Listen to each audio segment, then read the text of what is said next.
শুভ সকাল আমার প্রিয় বন্ধুরা, তোমরা সবাই কেমন আছো? আশা করছি সবাই খুব ভালো আছো আর আমরাও সবাই ভালো আছি। আজ হচ্ছে বুধবার আর এখন বাজে সকাল 9টা। তোমাদের সবাইকে সাথে নিয়ে আজকে আরেকটি নতুন ব্লগ আমি স্টার্ট করছি। আশা করছি ব্লগটা তোমাদের ভালো লাগবে। সকাল সকাল ছেলেরা আর আমার একটু চা করে নিয়েছি, করেই তারপরে তোমাদের দাদা ভাইয়ের দেখো টিফিন কিন্তু সব রেডি করে দিয়েছি। একটু পেঁপে দিয়ে দিয়েছিলাম, কালকে বলেছিলাম পেঁপেটা জানো তো খুব সুন্দর খেতে।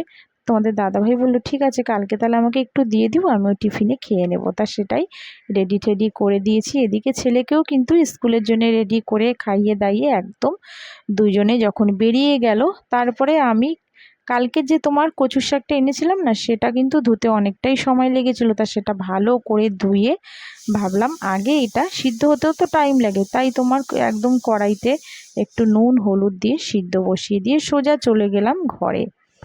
ঘরে গিয়ে তারপরে খিদেও পেয়েছিল, তা ভাবলাম একটু টিফিনটা সেরে নিই। টিফিনটা খেয়ে ঠেয়েই দেখো, কালকে তো ডাইনিংটা ঝেড়েছিলাম, তা আজকে পাখাটা ঝাড়বো বলেই জানো তো ঠিক করেছিলাম, কারণ পাখাটা কয়েকদিন ধরে দেখছি একদমই হাওয়া লাগছে না। তারপরে ভাবলাম যে থাক, তাহলে পাখাটা যখন পুজবই তাহলে তো বেডে তো তোমার মানে বিছানায় তো তোমার চাদরে তো নোংরা পড়বেই, তা একটা কাজ করি একটুখানি ঝেড়ে নিই। আর আজকে তো বুধবার বুধবার তোমার ঝাড়াই যায়। তা আমি বৃহস্পতিবার বলো, তারপরে মঙ্গলবার, হ্যাঁ শনিবার এরকম কিন্তু আমি ঝাড়ি না। ছেলেদের জন্মবার এগুলিতে আমি একদমই ঝাড়ি না, কারণ শাশুড়ি আর আমার মাও বলে ছেলেদের জন্মবারে ঝাড়পোছ করতে নেই, তা সেরকম আমি করি না। রবিবার তো করি না, সোমবারে হচ্ছে বড় ছেলের জন্ম, সোমবারেও করি না, কিন্তু বুধবার শুক্রবার এগুলি কিন্তু আমি ঝাড়পোছ করি। তা যাই হোক, একটুখানি ওপরটা ঝেড়ে দেখো পাখাটা ঝেড়ে নিচ্ছি। আর জানো তো এই যে পাখাটা যে তোমার ঝাড়পোছ করি না, প্রচুর অসুবিধা হয়, কারণ নিচ থেকে আমাকে কিন্তু অনেকটা পাটা উপরে তুলে পাখাটা পুছতে হয়। তোমাদের দাদা ভাইয়েরও সময় হয় না যে একটুখানি পাখাটা পুছবে, আর তাকে বলা মানে মানে কিছুই না। তাকে বললে পরে সে বলবে আজ করব কাল করব, করে আর করতেই চায় না। একটার পর একটা তোমার আমার কাজের পরেই আমাকেই করে নিতে হয়। হয়তো বললাম একটু পাখাটা পরিষ্কার করে দাও, এই করে দিচ্ছি বলেই ব্যাস এটা ওটা কাজের মধ্যে থাকে, আর তার সময়ও হয় না, আর চলে যায়। আর সত্যি বলতে ব্যাটা ছেলে বেরিয়ে যাবে বা একটা দিন রবিবার ছুটি থাকে, তাকে আর মনে হয় না যে বলি যে তুমি এটা করে দাও। তাই কি করব বলো, বাধ্য হয়ে আমি সব করি। আর এদিকে দেখো এইগুলিও ভালো করে একটুখানি ভাবলাম সবই যখন ঝাড়ছি একটু ঘরটাই ভালো করে একটুখানি ঝেড়ে দিই। আর এগুলি তো রোজকার তোমার এসব পরিষ্কার হয়, ওপরগুলিতে কিন্তু খুব একটা এরকমভাবে ঝাড়ি না। তা যাই হোক, একটু ভাবলাম না এগুলো একটুখানি পুছে পাছে নিই, তাহলে ভালোই হবে, নোংরাটাও পড়বে না। তা সেরকমই একটু দেখো পুছে পাছে নিলাম। দেখো আমি কোথায় দাঁড়িয়েছি, যখন তখন কিন্তু পড়ে যাওয়ার ভয় থাকে, কিন্তু তাও তো আমাকে করতে হবে তাই না। জিনিসগুলি নোংরা করে ফেলে রাখলে আমারই তো আবার সেই পরে খাটনি। তাই ভাবি যে না করেই নিই, এরকমভাবেই করে নিই। আর দেখো পাখায় কত নোংরা হয়েছিল, তাই সেগুলি সব দেখো পরিষ্কার টরিষ্কার করে ওদিকে তোমার বিছনার চাদরটাও কিন্তু তুলে দিলাম। তুলে ভালো করে দেখো আবার ঝেড়ে ঠেড়ে পুরো খাট ঠাটগুলি পরিষ্কার করে নিয়েছি। আর এই সমস্ত কাজ আমাদের মেয়েদেরই তো করতে হয় তাই না, বেটা ছেলেরা কি আর এই সমস্ত কাজ কি আর করে? তাদের বাইরেই কত নানা রকম কাজ থাকে, এই সমস্ত কাজ তো আর তাদের দিয়ে করানো যায় না, আর তাদের হেল্পও পাওয়া যায় না। আমাদেরই কিন্তু এসব কাজ করতে হয়, ঘরের সংসারে রান্না বলো, বাচ্চাদের করা বলো, তারপরে তোমার সংসারে যাবতীয় রান্না বান্না গোছানো গাছানো কাচা ধোয়া সবই তো আমাদেরই করতে হয়। আমরা মেয়েরা যেন সত্যি দশভুজার মতন কাজ করি তাই না। এক এক সময় আমার ছেলে যেন বলে মা তুমি এত কাজ কিভাবে করো, তখন আমি বলি যে কিভাবে করি বল, তখন বলে তোমার যদি 10টা হাত হতো মা তাহলে তুমি 10 দিক দিয়ে করতে। আর আমার ছোট ছেলের কথা শুনে যেন তো হাসি। আমি তখন বলি দুর্গা মাকে বল না আমাকে 10টা হাত দিয়ে দেবে, তাহলে তোর মায়ের তাড়াতাড়ি কাজগুলিও হয়ে যাবে আর আমিও একটু রেস্ট করতে পারবো। আর ছেলে হাসে। তো যাই হোক, ওইদিকে দেখো পমপ্লেট মাছ আর ট্যাংরা মাছ তোমাদের দাদাভাই নিয়ে এসছে, আর ওদিকে আমি কিন্তু পুরো দেখো আবার স্নান ট্যান করে মাথা টাথা ঘষে দেখো চলে এসছি, ঘরটর পুরো পরিষ্কার করে একদম সোজা আবার চলে গেলাম রান্নাঘরে। ট্যাংরা মাছগুলি এনেছিল এত ভালো যেন, এত ছোট ছোট মাছ, কিন্তু মাছগুলিতে না ডিম ভর্তি। করব হচ্ছে আলু দিয়ে আর ডাঁটা দিয়ে, আর ওদিকে তোমার ডালটা সিদ্ধ করে নিয়েছিলাম, কচুর শাকটা তো পুরো সিদ্ধ হয়ে গেছিলো। তা একদিকে কি তোমার ওদিকে সিদ্ধও হয়ে গেল, ওদিকে দেখো আমার ঘরের কাজও হয়ে গেল।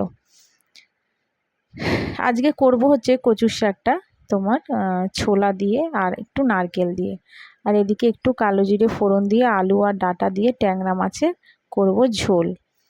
দেখো কচুর শাকটাও বসিয়ে দিলাম, একটু তেজপাতা জিরে দিয়েছি, দিয়ে দেখো একদম নিরামিষ করেছি। কচুর শাকটা কিন্তু বেশ ভালো হয়েছে খেতে।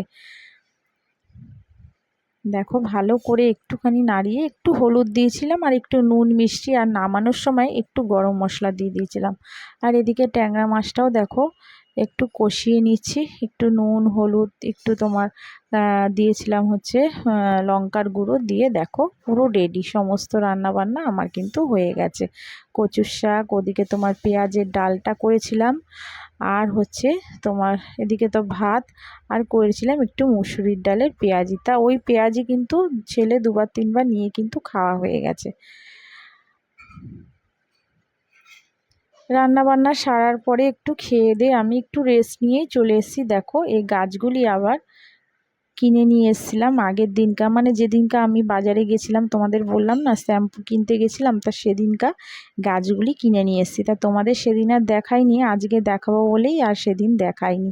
মাটিগুলিকে ভালো করে তোমার একটু গুঁড়ো গুঁড়ো করে নিচ্ছি। ওরা বলেছিল মাটিগুলিকে ভালো করে একটুখানি তোমার মানে কি আর বলবো তোমাদের, একটু ভালো করে নেড়ে ছেড়ে নেবে। আর এর মধ্যে একটু গোবর সার আছে জানো তো, তাই বলেছিল যখন তুমি এটা মেলাবে তখন একদম ভালো করে মাটিগুলি ভেঙে নেবে, কারণ মাটিগুলি পুরো তোমার চাকা চাকা হয়ে গেছে দেখো। তাই দেখো গোবর সারটা আর মাটিটাকে ভালো করে মিক্স করে নিচ্ছি, করে টবের মধ্যে দিয়ে দেব। দুটো গাছ নিয়ে এসেছিলাম, একটা হচ্ছে তোমার বেল ফুলের গাছ আর একটা হচ্ছে তোমার ওই যে কি বেশ গাছ বলে ওগুলিকে, তোমার টগর ফুলের গাছ নিয়ে এসেছিলাম। তা যাই হোক গাছগুলি এত ভালো লাগছিলো, আর আমি তো তোমার গাছের স্ট্যান্ডটা কিনেছিলাম তোমাদের দেখিয়েছি, এই যে এইটা দেখো। আর ওইদিকে তো আমার তুলসী গাছ আছেই, ওইদিকে ওই দেখো বেঁধে রেখেছি, ওখানেই আমার তুলসী গাছ আছে। দেখো পুরো পরিষ্কার করে একটু জল দিয়ে দিয়েছিলাম।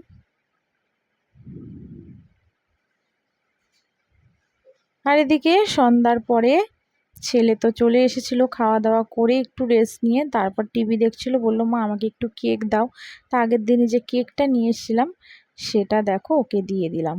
হ্যালো শুভ সন্ধ্যা আমার প্রিয় বন্ধুরা, করে নিলাম একটু চা আর একটা কেক দিয়ে খাবো। ছেলেকে দুটো কেক দিয়ে এলাম, বললাম তুই খা। আর দুপুরের দিকে একটু পেঁয়াজি ভেজেছিলাম জানো তো, তা কিছুটা ডাল আবার তুলে রেখেছিলাম মুসুরির ডাল, তা সেটা আবার এখন গরম গরম ভাজলাম।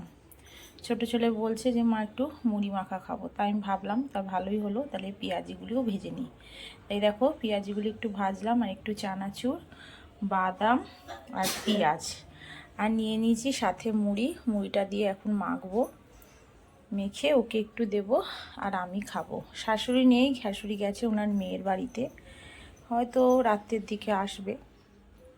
বড় ছেলে গেছে তোমার পড়তে, বড় ছেলের জন্য আবার কটা পেঁয়াজি দেখো রেখে দিলাম, যে ও আসলে খেয়ে নেবে। আর ও তো এমনি মুড়ি ভালোবাসে না, যদি খায় তো ওকে পরে মেখে দেবো। তাই এখন আমি আর ছোট ছেলে মুড়ি মাখা খাবো আর একটু চা খাবো। তাহলে চলো মুড়িটা মাখতে থাকি আর তোমরা দেখো।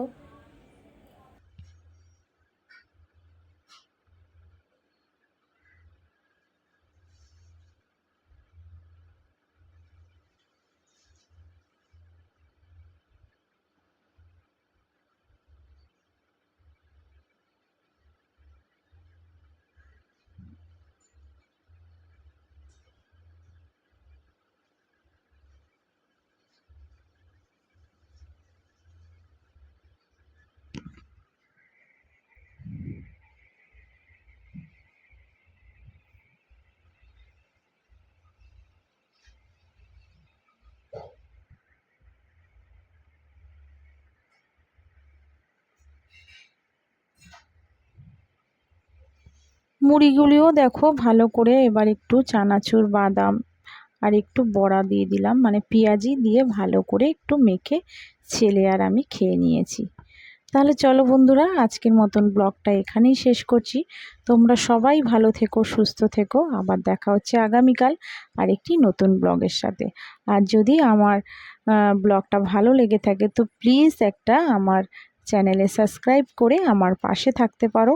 আর যেসব বন্ধুরা করে রেখেছো তাদের অসংখ্য ধন্যবাদ আর অনেক অনেক ভালোবাসা। তাহলে আজকের মতন সবাইকে